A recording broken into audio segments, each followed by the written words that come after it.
আমার literature world এর প্রিয় ছাত্র দর্শকবৃন্দ, আমার আর একটা অভিজ্ঞতা শেয়ার করার জন্য আজ আবার হাজির হলাম তোমাদের সামনে। আজকে 25শে এপ্রিল, ঠিক এক মাস অর্থাৎ 30 দিন আগে এই 25শে মার্চ আমরা এক অদৃশ্য শত্রুর সঙ্গে লড়াই করার জন্য লকডাউনে সামিল হয়েছিলাম। তাই আজ সন্ধ্যার পরে বের হয়েছিলাম তার শহরের রূপ কেমন দেখার জন্য। অল্পই গিয়েছিলাম, কি দেখলাম, কি মনে হলো, সেটাই তোমাদের সঙ্গে তোমাদের কাছে আমি একটু শেয়ার করবো, অভিজ্ঞতা বলবো। শুনো কিন্তু মন দিয়ে। হ্যাঁ, শুরু করছি। দেখো, লিটারেচার মানে কিন্তু শুধু ওই সিলেবাস, পড়াশোনা, বই মুখস্থ করা কিন্তু নয়। বৃহত্তর অর্থে বলতে পারি, এই যে দেখছো গোটা পৃথিবী, আমাদের জীবন, এই সবই কিন্তু লিটারেচারের মধ্যে পড়ে। আর সেই জীবন বলতে গিয়ে আমরা কি দেখছি, আজকে আমি তোমাদের সেটাই বলতে চাইছি। দেখো, সেই রূপলি গলানো সেই জ্যোৎস্না সেই ঘুমন্ত পুরীর উপরে ভেসে পড়ছে। এক কালো বিশাল ডানাওয়ালা অশুভ শক্তির মধ্যে কোনো অপার্থিব প্রাণী ডানা মেলে দিগন্তে উঠছে। ঘুমন্ত পুরী রহস্যমতা সাক্ষী নিয়ে যেন দাঁড়িয়ে আছে, নিঝুম নিস্তব্ধ। মনে পড়ছে এই বর্ণনা কোথায় পড়েছি আমরা? ঠিক ধরেছ, সেই রূপকথার গল্পে। আজ যেন সেই রূপকথার গল্পের বাস্তব ছবি আমার এই পুরনো শহর, আমার নিজের শহর, তোমার প্রিয় শহর রায়গঞ্জের রাস্তায় পেয়ে গেলাম। এই 7:30টার দিকে বেরিয়েছিলাম ঘর থেকে। রাস্তায় পেরিয়ে প্রধান রাস্তায় উঠলাম, অর্থাৎ আমাদের সেই প্রণবানন্দ সরণিতে। তাকেই দেখলাম বিস্ময়ের দৃষ্টিতে যে বিরাট কালো অজগরের মতো সেই রাজপথের উপরে সেই রূপলি জ্যোৎস্নার মতো নিয়নের আলো ঝরে পড়ছে, চিকচিক করছে। মন্ত্রমুগ্ধের মতো পায়ে পায়ে এগিয়ে গেলাম। কিছুতেই দেখলাম গুটি কয়েক সারমেয় কুণ্ডলী পাখি পথে শুয়ে আছে। রাজবাড়ি মার্কেট পেরিয়ে পায়ে পায়ে হাঁটছি, হাঁটতে হাঁটতে গিয়ে নিশি পেয়ে গেল। হাঁটছি, দুই ধারে সে অট্টালিকার শ্রেণী, তরু শ্রেণী যেন সেই রূপকথার রাজ্যে সেই স্মারক হয়ে সাক্ষীর মতো দাঁড়িয়ে আছে। রাস্তায় একটিও জনপ্রাণী নেই। মাঝে মাঝে একটি দুটি বাইক যাচ্ছে রূপকথার গল্পের পাখির মতো বিশাল কালো পাখা বিস্তার করে। শুধু স্তব্ধ বাড়ি, দোকান, ঘর, রাস্তার মাঝে কুণ্ডলি পাকানো সেই সারমেয়। গোটা কয়েক করে এগিয়ে গেলাম ছোটবেলার সেই সিনথেটিক ক্লাব, যাকে চিনতাম আমরা, এখন তোমরা জানো পশুপতিনাথ মন্দির নামে। অন্য সময় এই রাস্তার ওপারের যে দুই ধারে ছোট্ট পাড়াটা মনে আছে? সারা দিন চেঁচামেচি, অকথা কুকথার খেউর গম গম করত, আর হিন্দি গান। আরও এগিয়ে বাঁয়ে ঘুরলাম, অমৃতির জিলিপি ভাজার দোকানের ঝাঁপ বন্ধ। এই প্রথম দেখলাম দুটো যুবক একটা শেডের নিচে মোবাইল দেখছে। সামনে বড় আলোর নিচে স্তব্ধ হয়ে আছে দুর্গা মন্দির। সোজা না গিয়ে বাঁয়ে বাঁক নিতেই গা ছমছম করতে লাগলো। হয়তো ফিরেই আসতাম। ভাগ্যিস সামনে দুজনকে হেঁটে আসতে দেখলাম। সেই সাহসে ভর করেই এগিয়ে চলেছি। সামনে এসে তেমাথা মোড়, একদিকে গেল গয়ালালি স্কুল, একদিকে দেবপুরী। তো আমি সেদিকে না গিয়ে বিশ্ববিদ্যালয়ের রাস্তায় বাঁক নিলাম। অন্যদিন কত বাইক, চার চাকা, টোটো, মানুষ, হৈ হৈ রই রই। আজ যেন প্রাণের এতটুকু স্পন্দন নেই।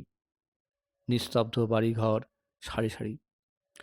এগিয়ে গিয়ে দেখলাম বিশ্ববিদ্যালয়ের হোস্টেলের মাঠে সে আড্ডাবাজ ছেলেগুলি নেই। নেই ওয়াইফাই শিকারীর দল। আশ্চর্য! শুধু দেখলাম ২ নম্বর গেটের কাছে সামনে বাইকে স্টার্ট রেখেই একজন মোবাইলে কি যেন করছে। আর আর সব শুনশান। নেই গরম গরম মোমো, চপ, কাটলেট খাওয়ার সেই ভিড়। তবে ফায়ার ব্রিগেডের লোকজনকে দেখলাম বিশ্ববিদ্যালয়ের প্রহরীকে, বেশ সতর্ক। ইউনিভার্সিটি পেরিয়ে পলিটেকনিক কলেজ অতিক্রম করে আরও এগিয়ে এলাম। ডান দিকে মেডিকেল কলেজের রাস্তায় দেখলাম দোকানপাট বন্ধ। ২-৪ জন মানুষ পথে হাঁটছে, দেখেই বোঝা যায় তারা নিতান্ত প্রয়োজনের পথে বের হয়েছে। বেশিরভাগের আত্মীয় স্বজন বা প্রিয়জন হয়তো চিকিৎসার জন্য মেডিকেল কলেজে ভর্তি আছে। আর তো এগিয়ে এলাম, দেখলাম বিশাল সে নিস্তব্ধ বটগাছের নিচে গম গম করা বজরংবলীর মন্দিরের গেটে বিশাল তালা ঝুলছে।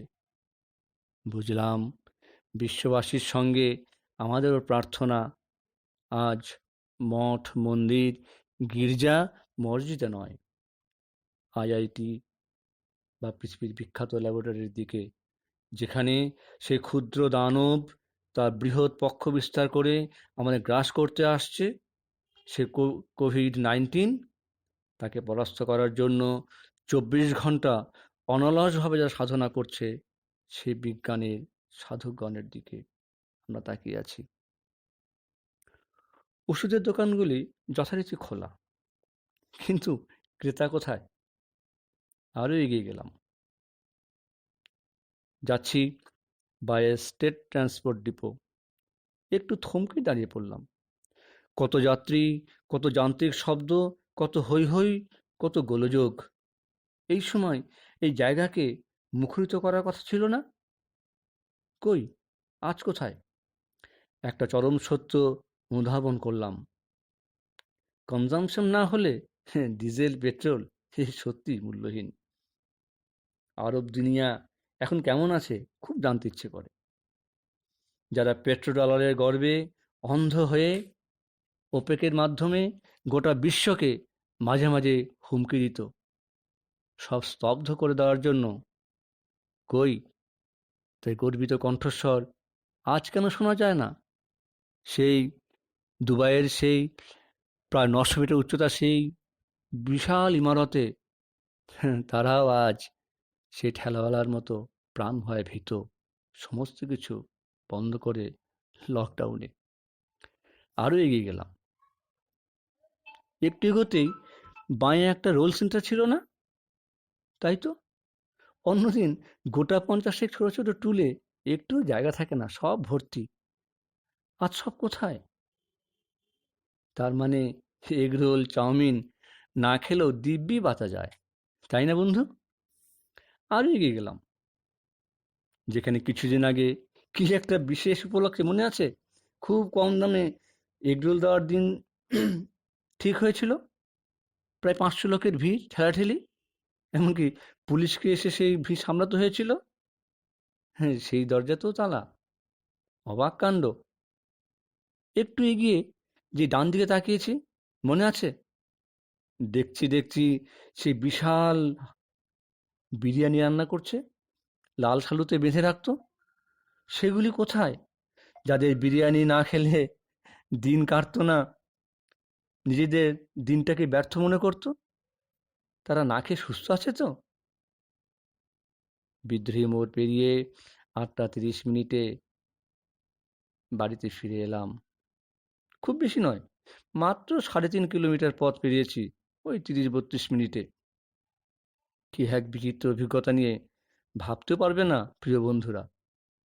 আমরা আমরা কিন্তু বেশ কয়েকটা মিথ্যাকে আঁকড়ে এতদিন ছিলাম বলেই তো আমার মনে হয়। কোভিড-19 বা করোনা ভাইরাস এসেই যেন সেই মিথ্যেকে এক ঝটকায় ফেলে দিল। সেগুলি কি জানো? যদি নখে গোনো বেশ কয়েকটা পাবে, যেমন দেখো, জাঙ্ক ফুড না খেলেও দিব্যি চলে, বরং সুস্থই আছো, তাই না? গ্যাস, অ্যাসিড, টেনশন, টেম্পারেচার কিচ্ছু নেই। 2, পেট্রোল আমাদের লাইফলাইন নয়, তা আমরা বুঝতে পারছি। 3, আমরা নিজেদের কাজ নিজেরাই কিন্তু দিব্যি করতে পারি। 4, পরিবারের সঙ্গে দিন কাটালে সত্যি আমরা ভালো থাকি না? আর 5, দেখো তো, একটু ভেবে দেখো, আমরা যখন সেই মুক্ত প্রাণীগুলিকে, পশু পাখিগুলিকে খাঁচায় বন্ধ করে রাখি, তাদের কি অবস্থা হয়? সত্যি আজ তাদের জন্য আমার খুব কষ্ট হচ্ছে। বন্ধু, ভালো থেকো। আমি যেটুকু বুঝেছি, যেটুকু দেখলাম, তোমাদের না জানালে, এটুকু শেয়ার করতে না পারলে হয়তো রাত্রে ঘুমই হতো না। রাখছি। ভালো থেকো, সুস্থ থেকো, লকডাউন মেনে চলো। আর সাবস্ক্রাইব করো, অন্যদেরকে দেখতে বলো। রাখছি।